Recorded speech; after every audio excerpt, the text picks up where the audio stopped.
Good to see you.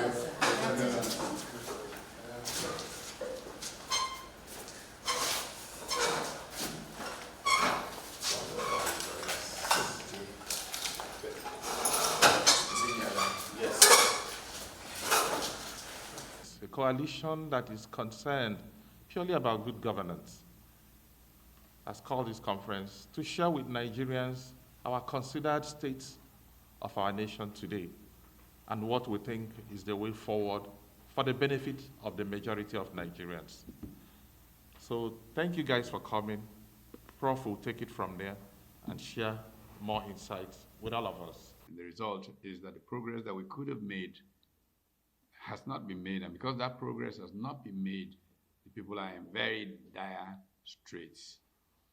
I will speak to what is a significant size presentation because we recognize that part of the problem with governing in Nigeria is the absence of rigor in the policy process and the absence of sensitivity to the plight of the people. And so we've gone way out of our way to do depth work. So this long presentation is only just a slice, a sliver of the whole thing, the tip of the iceberg of the work that we have done as the Big Tent.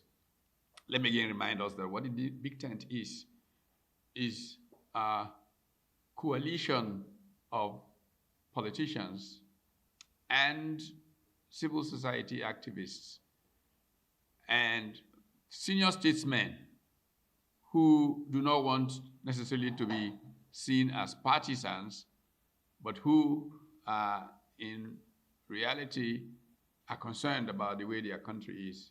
And so they're active with us, including former heads of government and state and all of that, who come to meetings, call us to meetings and all of that. So we are a very, very broad coalition of the people from bottom to the very top. We, of course, have relationships with other groups. The New Tribe is a group that we are very strongly related with. New Tribe is more specifically development-oriented citizens initiative, bringing together Nigerians all over the world, significantly in the diaspora, to find solutions and implement. It's not about, but as Big Tent, we are more partisan in the sense that we can say, this is not acceptable, this is right, this is what we would do as an alternative.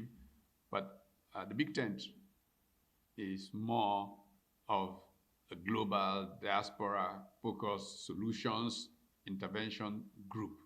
In fact, I don't want to bring this into this conversation, but if you look there, you'll see some equipment behind you. These are medical equipment that came out of Big Tent work that we hope to be available around the country. It will be, around the country. From this equipment, you go into it, you can get results of all your basic statistics, blood pressure, this. So from that equipment that you are seeing, a remotely based doctor can actually know your condition and prescribe medicines for you to go and get. This is part of what the Big Tent Health team is doing and will be expanded across the country. But this is different. This is the Big Tent, which is more political, more inclined towards policy, that is holding this press conference. And so I'll just take from this presentation. The state of our nation is marked by several existential threats. These threats demand that citizens rally to save a failing country whose elite are obligated by history, in the classic Frantz Fanon sense, to rise out of their relative obscurity and discover their mission and either fulfill it or betrayed. Of course, the big question before us is the Nigerian elite ready to fulfill its mission? Or does it want to be remembered as a generation that betrayed its mission? Well, we as the Big Tent have proposed that Nigeria's mission to be the beacon for African peoples and to lead flying geese of nations escaping misery and flocking towards prosperity is in the way Southeast Asia has done. It's a mission that has to be accomplished. In committing to a mission of emancipation that will bring personal, economic, and political freedoms to all Nigerians, we have organized ourselves to effectively monitor and evaluate the human condition in Nigeria. Evaluating the human condition in Nigeria obviously involves policy that is being made to deal with those conditions, involves civil society initiatives regarding those needs of society, and drawing from experience around the world and research that we commission. And I'll share with you just some snippets of feedback from research about how people feel right now in Nigeria. We can propose approaches to lift the dignity of the human person in Nigeria. At this state of our nation review, we begin with the current poverty condition of the citizen. Report on the troubles and possibilities of the agricultural sector, security for lives and property, job creation through manufacturing and trade, and infrastructure development. The critical social and education, social sectors of education and health are burrowed into, as well as matters of gender and youth. In addition, we offer insight into fundamental causes of troubles of Nigeria and how to build consensus for their elimination. These include corruption, assaults on freedom and human rights of citizens, politics of division that elevate emotion on identity, above all, the nature of rational public conversation, which is the essence of democracy and modernity. This may indeed be an appropriate time to share the results of a survey that we have commissioned, a small bit of research. This basically summarized shows that on the streets of Nigeria today, the people are, one, hungry and angry. The people are tired of lies from politicians that are self-serving. The people want peace and progress and not whose turn it is on any political matter.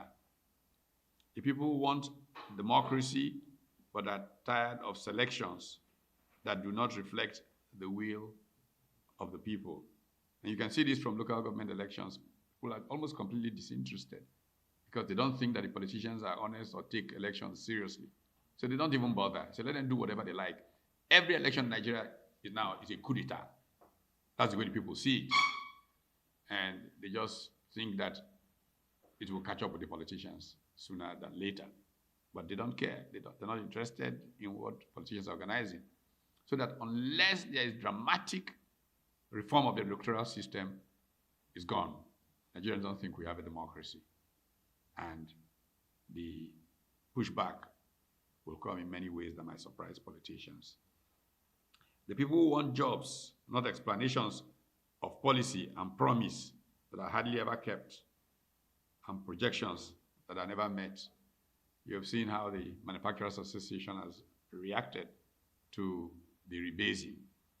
I don't need to add anything to that, but might touch on it as I talk about manufacturing sector later in this reporting.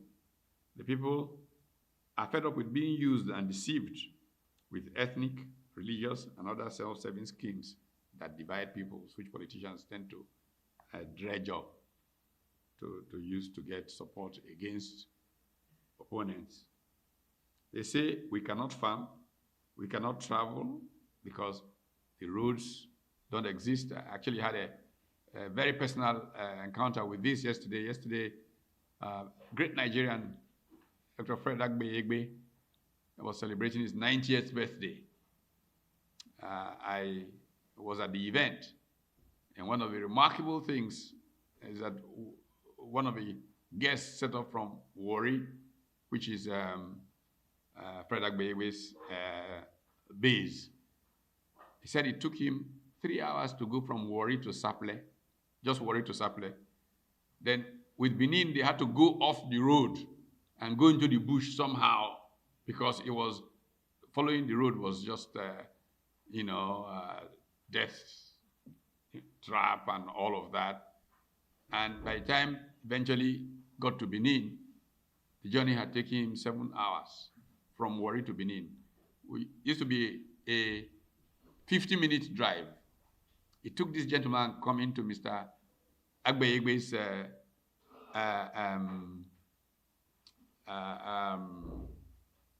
90th birthday anniversary yesterday, 7 hours to travel from Warri to Benin. What used to be 50-minute drive. Now, he finally got to Lagos sometime the following morning in trying to come from Warri to Lagos for this event. So the people say that we cannot farm, we cannot travel. The only option that seems to be there for travel is air travel. And we all know what's happening with air travel. I personally have had flights delayed for as long as 6-7 hours in the last 3 weeks, twice. How do you have an economy that can grow if transportation, which is so basic and so fundamental to economic development, is now almost totally collapsed in Nigeria because they can't go by road, they cannot fly, and the rail services are not working, just a few link points. So the people say politicians should listen to the people and not babalawos, marabots, and prophets who deceive them. These are feedback from survey of the people. So the challenge before us, therefore, as the Big Tent, is to essentially reflect on how the people feel, what the state of policy is, and show that there are options that are possible to successfully pursue that will bring succor to the people and bring progress to the Nigerians. And we've chosen to focus on a few in this report. We have very comprehensive reports on almost every sector of the economy. We can't mention most of them in the brief reporting that I will do to you, but if you want in those areas, we can provide you. For example, we mentioned oil and gas in this reporting, but a deep reflection on options for moving that sector around exists and is not reported on here in that detail. If you want, you can ask. Same thing for education and a number of other sectors where we have full reports from members of our Big Tent team who essentially have reporting for those sectors. So on poverty, even though the statistics abound, you need no statistics to show that hunger is savaging the land. The most troubling of these new statistics is that 75% of the people who live in rural Nigeria live in chronic poverty. Now, I want you to reflect on this for a moment. A majority of our population, in spite of the so-called urbanization trends, still live in rural areas. And 75% of them live in chronic poverty. Is it a surprise that Boko Haram and all these terrorist groups find it easy to recruit people? It's not. I mean, people are there, miserable, angry. It's easy to recruit them to threaten society. Now, this is a far departure from 1960, when the rural cash crop farmer was the source of savings, which banks pooled and moved to urban areas for lending. Or back in those days, the strategy of banks was to go to rural areas where these cocoa farmers, these palm produce agents and cotton, groundnuts and co, where they lived and farmed. And they made all this money, and in rural areas there's nothing to do to spend the money, so they saved most of it. So that was where savings was in Nigeria. You then mopped up that savings, and then you brought it to Ibadan, Lagos, Enugu, and you lent it to those who could then invest them in manufacturing, as they did, as we should show when we get to manufacturing, to see the rapid development of manufacturing between 1956 and 1960 in Nigeria, and how that collapsed. So when the Nigerian-born chief executive of the African Development Bank, who's about to retire, Dr. Akinwumi Adesina, remarks that the Nigerian condition is worse today than in 1960. Anybody who attacks that person is either an insincere person, or an ill-informed person, or a person who does not know. Because the reality is that the Nigerian who lives in Nigeria today, his condition of life is worse, no matter what the statistics are that they say to you, than the person who lived in Nigeria in 1960. That is the naked truth of the matter. As my American friends like to say, there are lies, there are damn lies, and there are statistics. So you can use statistics to say what you want to say, but I know that the average rural dweller in Nigeria in 1960, when even many more people dwelt in rural areas, could easily eat decent food, if nothing else. And what more is there in life? First thing is decent food. The Nigerian in 1960 could eat decent food, had savings that he didn't know how to spend because there was not too much to spend it on. Rural dweller in Nigeria today lives in such misery that he fits Tony's metaphor. A guy called Scott, years ago, wrote a book that's titled The Moral Economy of the Peasant. And he opens that book with Tony's metaphor. And Tony's metaphor says that the rural peasant is so deep in water that even a ripple can drown him. We're back to Nigerians living in those conditions today. The government can continue running, and the government, that government can continue running in profligacy in the face of this human misery. And the way that things are not managed to become central issue for politicians shows that our political system is broken, completely broken. If Nigerians are in the kind of misery we live now, and politicians are not talking about it from morning till night, we don't have a political system, because it misses the point of the purpose of the political order. If this kind of misery can be what the people are struggling with, and half of the time they're talking about SUVs, to buy for themselves or suspending one of them, and irrelevancies that distract from governing. It shows that the political class is completely lost it.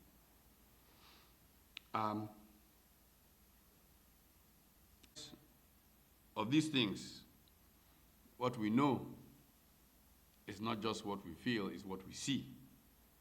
We have given a slice of our survey, but just walk the streets of Ibadan and hear people say, Ebing Bawa. Walk the streets of Maiduguri and you see people who have been reduced to destitution. Walk the streets of Anambra and you see how people are putting in more than the extra mile. And you know that truly Nigeria is in deep trouble. How much does that bother us? There are many who think that in these conditions we should actually just roll over and give up on Nigeria.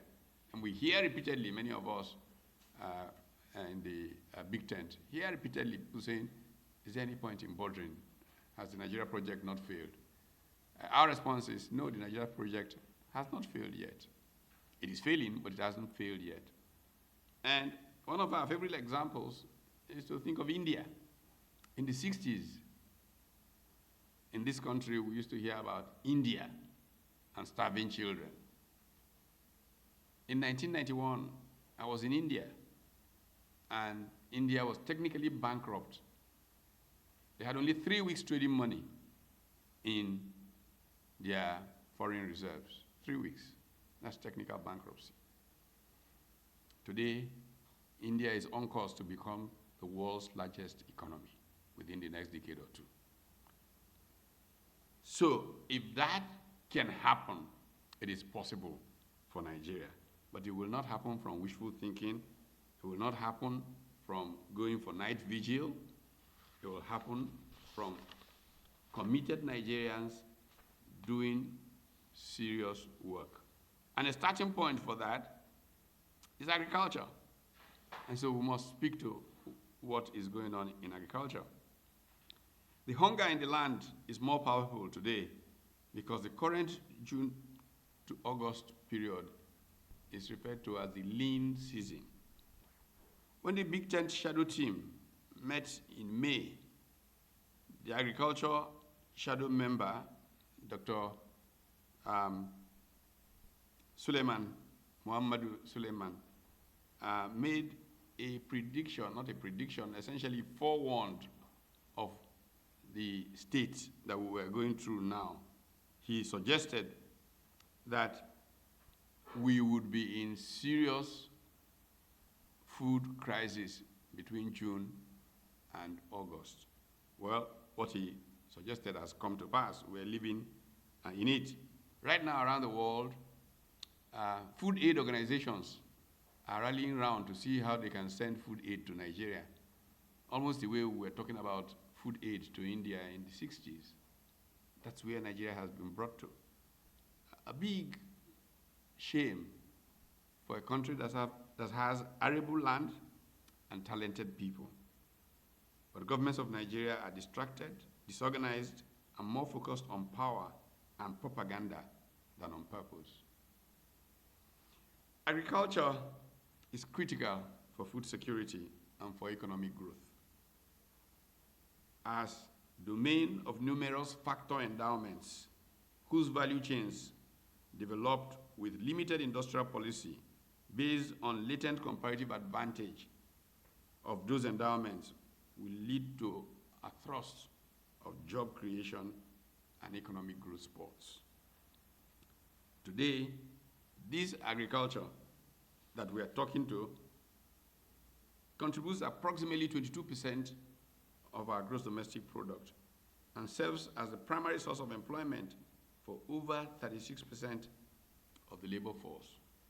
However, the sector faces significant challenges that threaten food security and the livelihoods of millions.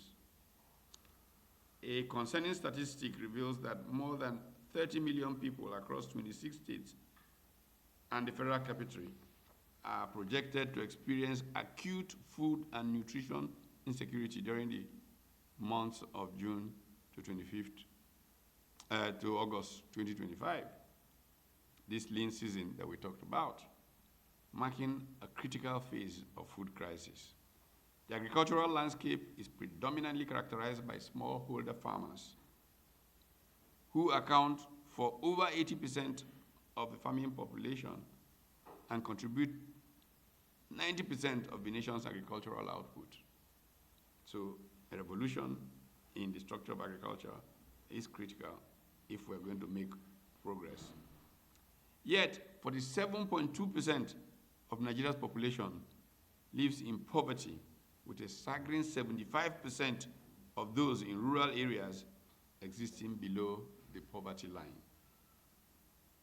This dire situation is exacerbated by an estimated agricultural trade deficit of 1.037 trillion naira, coupled with the fact that Nigerians expended 61.08 trillion on food and other related expenditures in 2023, alongside a staggering $10 billion in food imports, of which $3 billion was earmarked for grains, just grains alone, for a country that can be the grains basket of Africa. We have spent this much importing grains.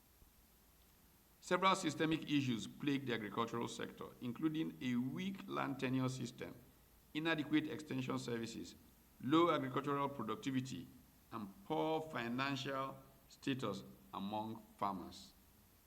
Many farmers struggle to access financing due to insufficient collateral, alongside a lack of production and processing infrastructure. These challenges are compounded by inconsistent agricultural policies and security concerns stemming from farmer-herder conflicts and climate change impacts. We all know what the state of insecurity in the country is and how many parts of the country people have actually not just abandoned going to their farms, but have forgotten how to farm. Because for 6-7 years now, many of them have been too scared to go to their farms. So you now have rural population growing up not knowing how to farm. If for 7 years they're not going to farms and they're doing nothing else, you get a sense of the kind of crisis that our country is in. Besides short-term solutions,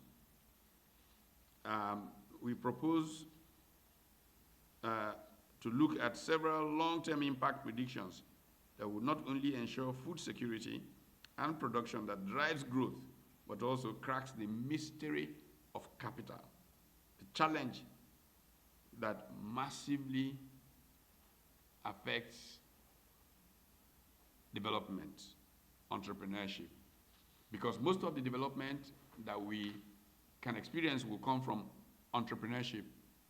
Entrepreneurship depends on being able to secure facility. And most people in Nigeria own some land in their village, big tracts of land. Unfortunately for us, because what the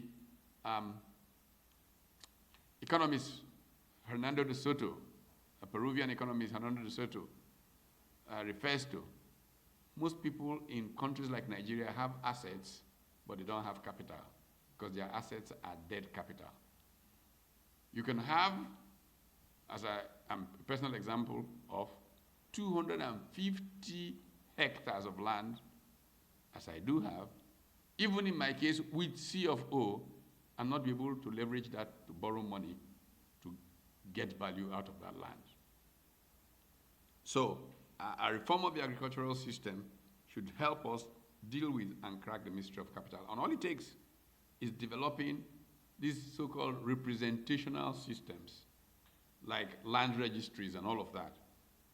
Nigerian governments have invited this man, at least that I know of, about 3 times to speak in Nigeria but they have not managed to implement the things he has been saying. He's been here from more than 12 years ago. Even my state government invited him. Lagos State has invited him, at least I know these ones. And I think it was Pascal Dozier's birthday that he came to speak at also years ago. Why do we not have a learning system? Why do we know what to do and refuse to do it? You know, October 11th last year, a group of academics who wrote a book titled Why Nations Fail won the Nobel Prize in Economics. One of them, who was supposed to be here actually last week, but something came up and he couldn't come, James Robinson, was interviewed on CNN on the 11th of October last year. And he said, development is not rocket science anymore. Most countries know what to do to develop, except that some, like Nigeria, know what to do, but somehow refuse to do it. This is a classic example of self-inflicted underdevelopment. That is what Nigeria is. It is a tragedy. It is not something that we should take lightly. Now, in talking about agricultural reforms, I think that a very important place has to be reserved for the universities. Universities need to be brought into the agricultural extension service system. This is what changed American agriculture in the so-called land-grant university systems in the United States, where they become the source of extension services. Given the fact that our universities are actually dying, it is in bringing them into this kind of play that will not only strengthen them, but strengthen places like agriculture, even in medicine. The late Professor Gunshe, when he was, I think the first Nigerian professor of medicine, when he was at Ibadan, created a rural initiative where doctors go to this particular rural area. We hosted them here in this very room at CVL years ago. If our universities are required to do that, both for healthcare, for agricultural extension services in agriculture, and several other areas, it will not only transform the universities, it will transform these areas. And so we are radically proposing these kinds of engagement and involvement. The National Assembly can go to work on the land tenure system. Look, Hernando de Soto's famous thesis that I referred to a few minutes ago, the Ministry of Capital, cites how the US Congress took the bold initiative about 200 years ago to make these laws that essentially empowered, if you were living on some land in the great outcast, it becomes yours, it becomes part of this representational system, and that was what empowered the traditional poor in America. But our National Assembly just does not seem to have the discipline to go out and do work of legislating progress. They are obsessed with what they can take out of the system, and they call it oversight. And what's the other one? Constituency projects, which is just barefaced thievery. Unless we can stop these constituency projects, the National Assembly will ruin Nigeria. This is my personal position. Unless we can stop this funny business of oversight that they call oversight, the National Assembly will ruin Nigeria. Take it as my word, check it out 50 years from now as a historic prediction. In our view, assigning a new role to universities in agricultural extension is very important as a new thinking in the National Assembly about what they should be doing to improve the quality of life of citizens. I'm willing to spend time on this point because it is fundamental to Nigeria's recovery from the scourge of Dutch disease and the many dysfunctions afflicting development in Nigeria. Besides the work done by university faculty and students in agri-extension services and all of that, in accelerating targets for superior performance, the university system will profit significantly from it. We speak to these matters not from theory, but also from active commercial engagement experience. And I can give personal example of my own work and the work of others. 25 or so years ago, I was teaching a class at the Lagos Business School, and a remarkable gentleman who worked for me and Baker back in those days, his name is Charles Anudu, currently manufacturing herbicides and pesticides in a very significant factory in the Lekki Free Trade Zone.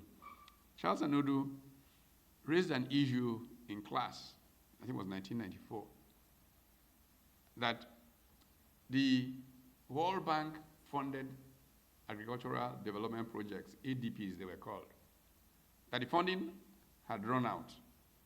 When the ADPs were on, they introduced many things to rural areas. Amongst the things that they introduced was the use of pesticides and herbicides. Traditional farmers didn't know how to use those things. And it dramatically improved agriculture. The 10-year funding of the ADPs from the World Bank ran out, and we had done nothing to build sustainability. So the ADP outposts began to shut down. And the farmers used to go there and get these herbicides and pesticides. So they wanted to still use these things they had seen that was good for their programs or their cultivation. But when they got there, of course, they couldn't get it from the ADPs anymore. And to buy it from Novartis and May and Baker required that they should buy a drum full of that. First of all, most of them didn't have farms that big because smallholder farming. And secondly, most of them didn't have that kind of cash flow. They could only buy small packs. So Charles Anudu, as a manager, a young manager for agrochemicals at May and Baker, recommended to his company that they should make small packages. So you sell 1 bottle or 1 gallon to the farmer, he uses it, gets harvest, sells something, comes and buys another one, and the big multinationals say, no, we don't function like that. When he told that story in class, all of us, me, the teacher, and the other participants, encouraged him to go out and set up a company that could do those small packages of herbicides and pesticides. Well, anybody who knows about entrepreneurship in Nigeria knows how that story goes. He resigned, tried to set up that business, and those friends in that class who were bankers, who encouraged him, became unavailable. He couldn't see them anymore. Eventually, he found somewhere to borrow at an extraordinary rate of like 13% a month to bring in generics and package them in small quantities. The company he started, I remember addressing them at a retreat to get them started, and I frightened him because he was convinced that I was telling his people what was too much for them to aspire to. And he had to say to them, look, don't believe this man. He says that man can walk on water. The last person who walked on water was 2,000 years ago, and everybody made a joke of it. But that business, within 3 years, he had outpaced May and Baker. The company started called Candle. Now they have a multi-million-dollar factory producing pesticides and herbicides in the Lekki Free Trade Zone. So I can regale you with stories of what is possible, what is not being done, which the system has not encouraged. And our approach to looking at agriculture will have to be dramatically transformative and can lead to numbers of 4, 5, 6% additional GDP growth just by implementing some of the ideas that we have put on the table for this. Of course, when you talk about agriculture, you immediately talk about issues of security, and I'll try and be quick.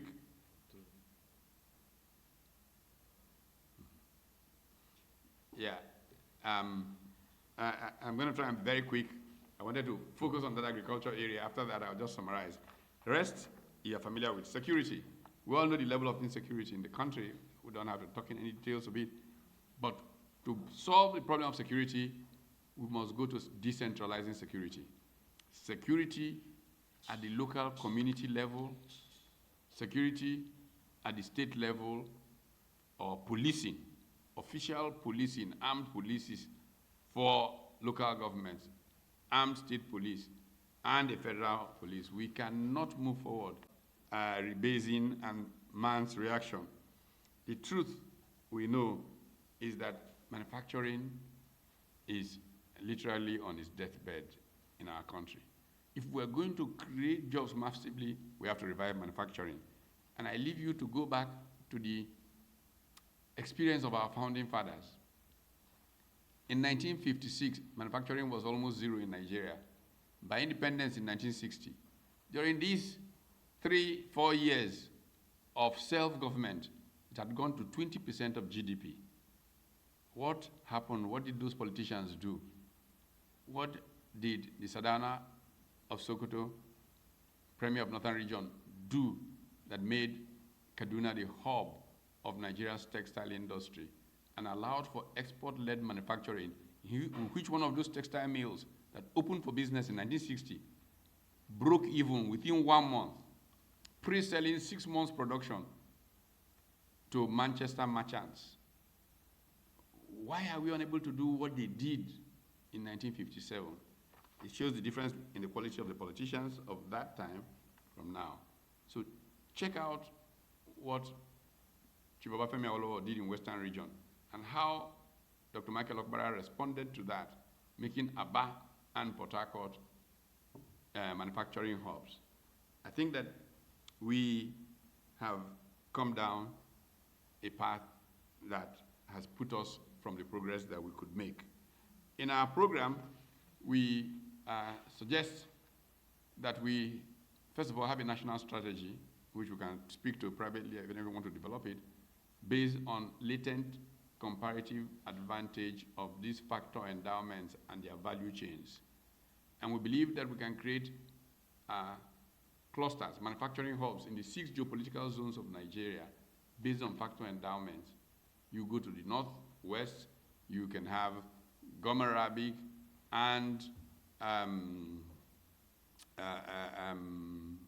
dates drive a chemicals industry. You go to the north central, sesame seed that grows in the wild can be better cultivated, and you go to every part of Nigeria, you can do that, and you will have boom. But it won't happen unless you have the skills. How do you have the skills? Education in those parts of the country will have to relate to their factor endowments. So if you're in primary school in Benue State, by the time you are in primary 6, you know how to improve yield on sesame seed development. By the time you are in SS3, you can actually run a processing factory, and so on and so forth. Education has to be relevant, and not the kind of things that we are doing today. And we can have this bespoke industrial policy that will drive all of this. And of course, infrastructure has to link all these production areas. What kind of infrastructure do we have today? We've already lamented the fact that there are no roads, no air travel, no rail. How can we make progress? Our infrastructure team has a very elaborate scheme for infrastructure development, not waiting for tax money, but can fund this through available international capital, private capital, and PPPs. But it just seems that the discipline is not there, or the confidence is not there to deal with internationals if they know that you are not transparent and honest, and that is probably why we are not doing all of those. Infrastructure today is being developed, and we have details in the program, which you can read up here, on a system for infrastructure development that will not only make it rapid, but create jobs massively and create new skills for our people. So that is there. You can get the details of it. Education and healthcare. Central to all development is the state of education and healthcare. We look at China. If you go and read, the majority of the speeches made in 1978, when Deng Xiaoping took over in China, that has propelled China to where it is today, his emphasis was education. Our people must respect education. Our party must respect education. Go and read his speech to the Congress of the Communist Party in December of 1978. Education, education, education. We see it with Vietnam's recent surge, the talents that are available and how that does. You can go back and even look at the conversation between President Barack Obama and the late Steve Jobs in 2011, the same year that Steve Jobs died, when Obama was asking him, why are people manufacturing the iPhone in China? And he said, well, we're trying to rush our program, this, we're looking for software engineers and all of that. In America, finally a couple of thousand of them scattered all over the place. The kind of money they're asking for is out of this world, but that's not a problem. We're willing to pay it, but we couldn't even find enough of them. We go to China, and in one local government, we find more software engineers than several states in America. And they're willing to earn less than a quarter of what the American ones earn. Logic of commerce says we make those in China. We obviously clearly can rebuild our education and healthcare system. Our team lead, Dr. Robert Adebayo, clearly has given more insights into the crisis in the healthcare system in Nigeria. It is a shame that a country that provides 70% of all the black doctors in America, Nigeria, cannot get a working health. As you all know, there's a strike that the doctors have now called, and it is understandable. I fully support the strikes. I mean, look, let me tell you one thing that's frightening. The late Professor Elebute used to tell us that the day he was appointed a professor of medicine in the University of Lagos, I think 1963 or so, his salary was higher than that of the Prime Minister of Nigeria. Today, riffraffs in the National Assembly earn 20 times the doctor. How do you think economics is a science of incentives? How do you think there will be doctors left in Nigeria if you have that kind of incentive scheme? So there's so much that we need to do. So anyway, away very quickly to begin to move to a close, away from just the various sectors from which we have massive work that's available for anybody who would like to see the alternative plans that we have. There is, sorry, I know that you have to see the doctor. Okay, we'll catch later.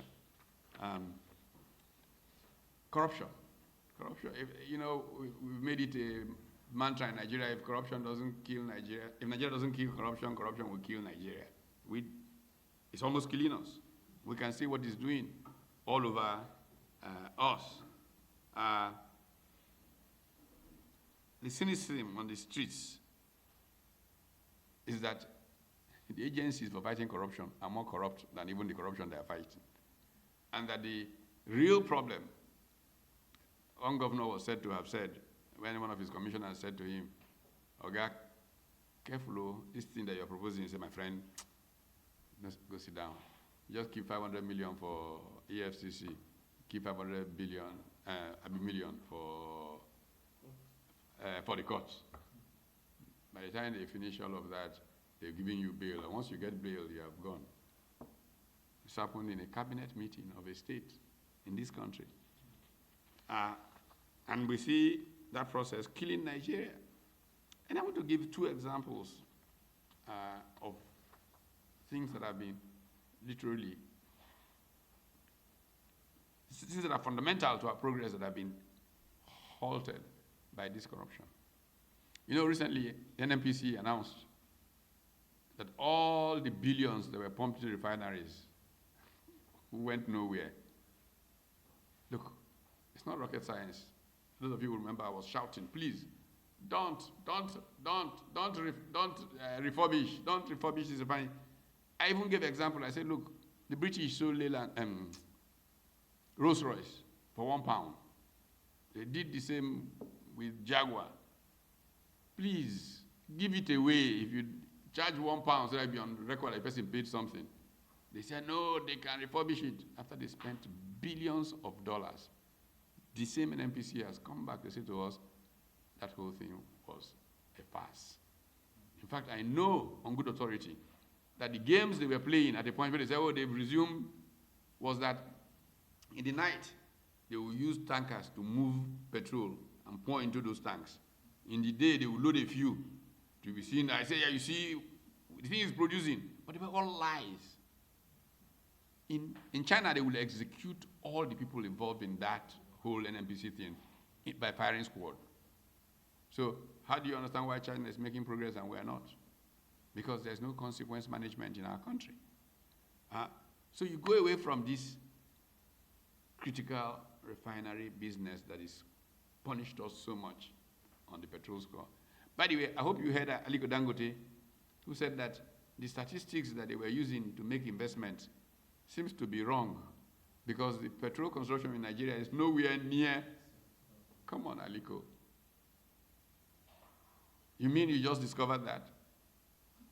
Anybody who knows anything about statistics knew a long time ago that the whole thing was a fraud. I have said it publicly. I use an example of per capita consumption of one of the most motorized societies in the world, California. Everybody literally has a car, and they're all on the road. They have the super highways everywhere. And their per capita consumption of fuel doesn't begin to approach that of Nigeria, where 90% of people don't even know what a car is. I mean, come on. But that people can inflict that on their country in the name of being corrupt is a tragedy beyond measure. Same way, if you go back to power, something crippling all of us. In 1999, the state of the power stations were so bad that a study was commissioned. What should we do? Study basically said, forget the power system is dead, gone. Let's build a new system. Vietnam has just built a brand new system after we were carpet bombed after the war. Let's do exactly the same kind of thing. Federal Executive Council approved. Months after, new ministers come and begin to convince the government that no, we can refurbish this. And billions went into that. And we are where we are. This band A nonsense. I say it publicly, band A nonsense, because it does not make any sense. You see, if I were to have 75% of power, just 75%, not full power, 75%, I would spend more than what Nigerian universities pay a full professor for just 75% of power in a house that only 3 of us live in. Where does that make economic sense? But that money is being extorted from Nigerians who have no choice, and they are not getting the power. And we think we're making progress. Somebody should reevaluate what is going on in that sector. It's not working. It doesn't make sense. Corruption. Corruption is there. It's technology, blockchain technology, and all kinds of things to use to check this corruption. But the worst kind of corruption, of course, is election fraud, because it takes away choice from the people. Unless we reform the corruption of the electoral system, we can say bye-bye to Nigeria. I can assure you of that. Then the new way is to borrow. Borrow, borrow. And you all have the many reactions that have come to the approval of $29.1 billion for loan. You know what that whole thing reminds me of? It reminds me of 1978, 79. General Obasanjo was head of state, and the Western banks that had accumulated all these petrodollars after oil prices shot up in 1973 after the Yom Kippur Arab-Israeli War. began to sing a song that a country like Nigeria is grossly underborrowed. They managed to convince us that we are underborrowed. And then we sent off General James Oluleye, who was finance minister, in search of what was called jumbo loans. I remember the cartoons, Oluleye and bags of money, jumbo loans. A few short years later, Nigeria had entered a debt trap that led us to the structural adjustment program that killed off most of the gains that we made from the 1960s, when our economy really worked. These people are about to inflict on the next generation something that will be so severely paid for if we don't stop them. Borrowing is not the solution. I'd like to basically say that the state of a nation is terrifying, and citizens have a duty to approach the public square and engage in the public sphere. This is the purpose of democracy. We in the big tent are determined to so do. I actually did not suggest that there should be no oversight. It's one of the important functions of the National Assembly. But because it is usually abused, and they use it to go and parasite on the agency that they are so-called oversighting, their energies are focused on it, and they go there looking for hotel accommodation, for whatever it is they get from those people blackmailing them. They don't focus on the real work of oversight, actually. But what we see in many countries is that some fundamental legislation that changed the countries and moved them towards prosperity came from thoughtful legislators and sometimes even the judiciary. Now, if you want to look at why America's capitalism thrives, there are academics who have studied this. There's a very interesting book titled Saving Capitalism from the Capitalists, written by two University of Chicago professors called Raghuram Rajan and Luigi Zingales. That looks at how the environment for entrepreneurship evolved in America and became thriving even much more than it could be in Europe. And they give credit to that, for example, to some judicial decisions, particularly citing one, a jurist, Justice Luis Brandeis. And I already mentioned how Hernando de Soto gave credit to the US Congress for the legislation that transformed American agriculture.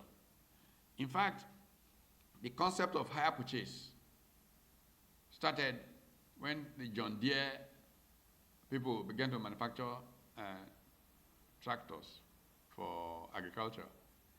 And they were thinking, how can farmers afford this machine? You see, anybody whose legislator can provide guarantee that this is a good citizen in good standing can come and collect a tractor and pay every month. Agriculture took off from there.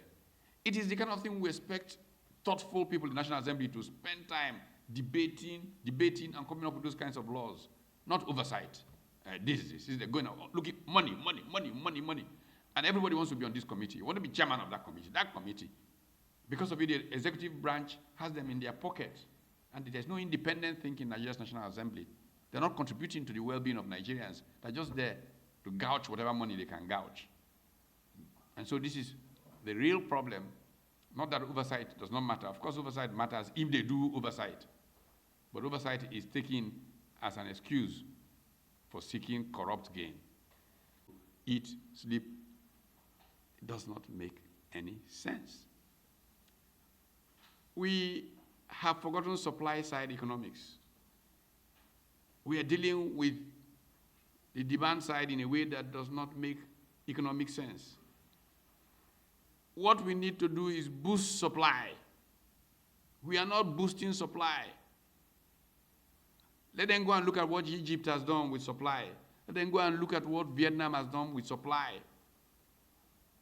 Not come here and tell us cock and mamie stories about Band A. Now, on the problem with agriculture and insecurity. You know that as long as 12, 15 years ago, when this header crisis began to develop, the person who was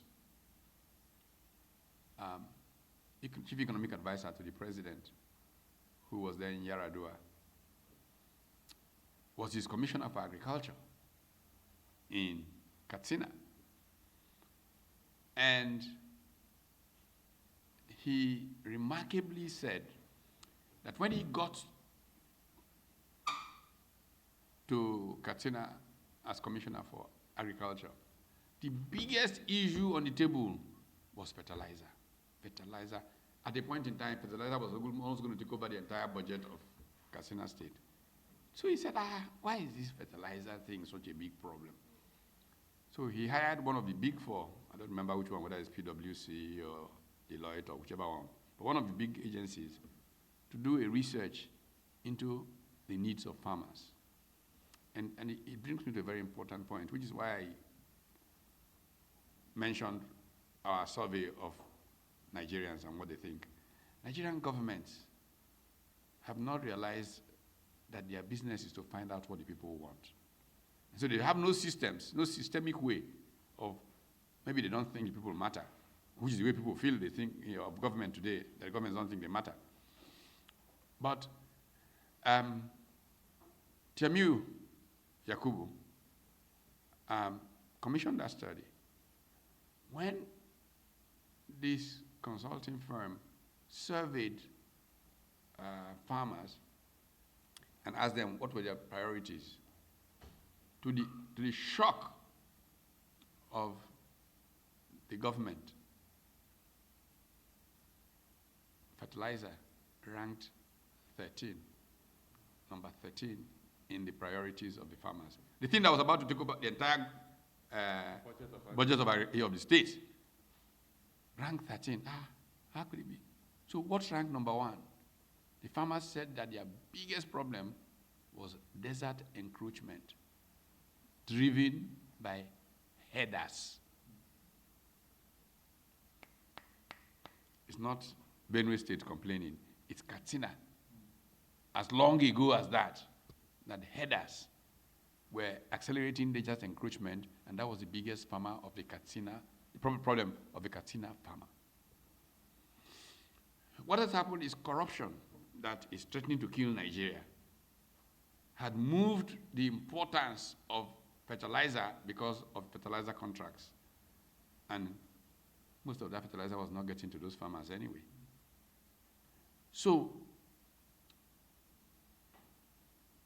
over the years, that began to be a small problem that then got compounded by the fact that poverty was savaging the land and people were recruiting jobless people to cause terrorist acts, and then insecurity began to increase and to further disturb agriculture.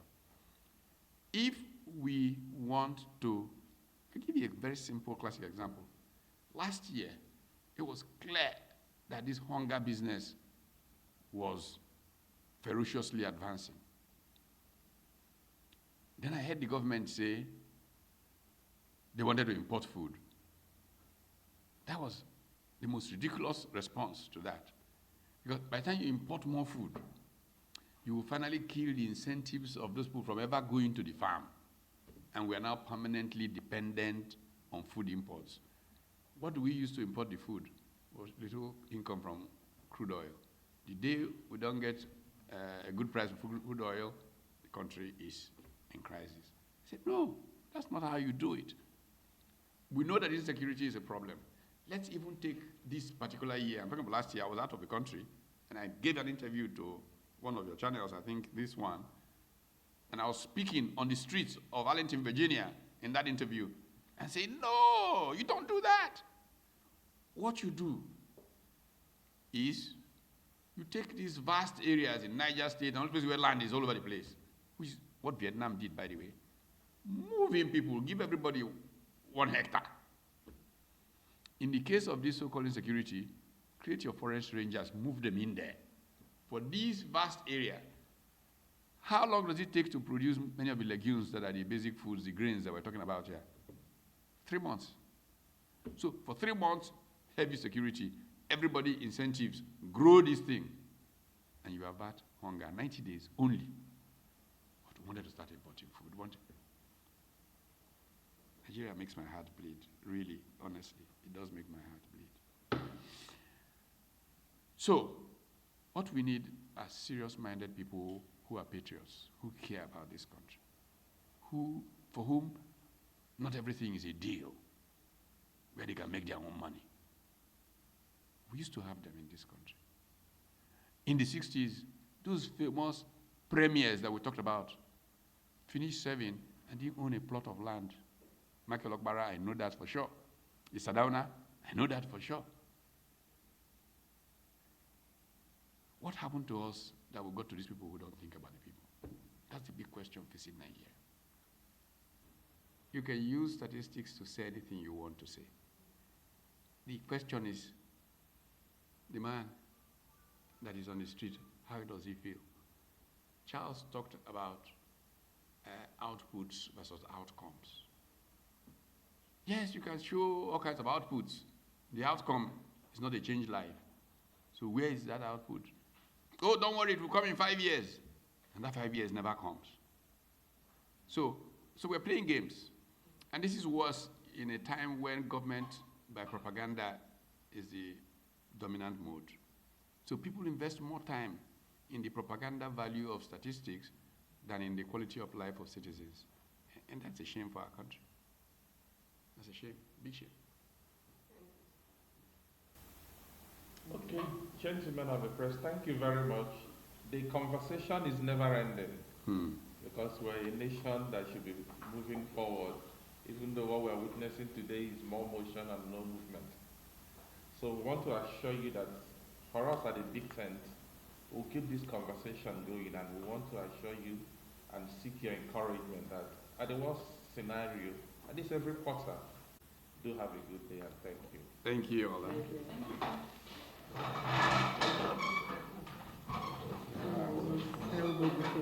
Okay, well done.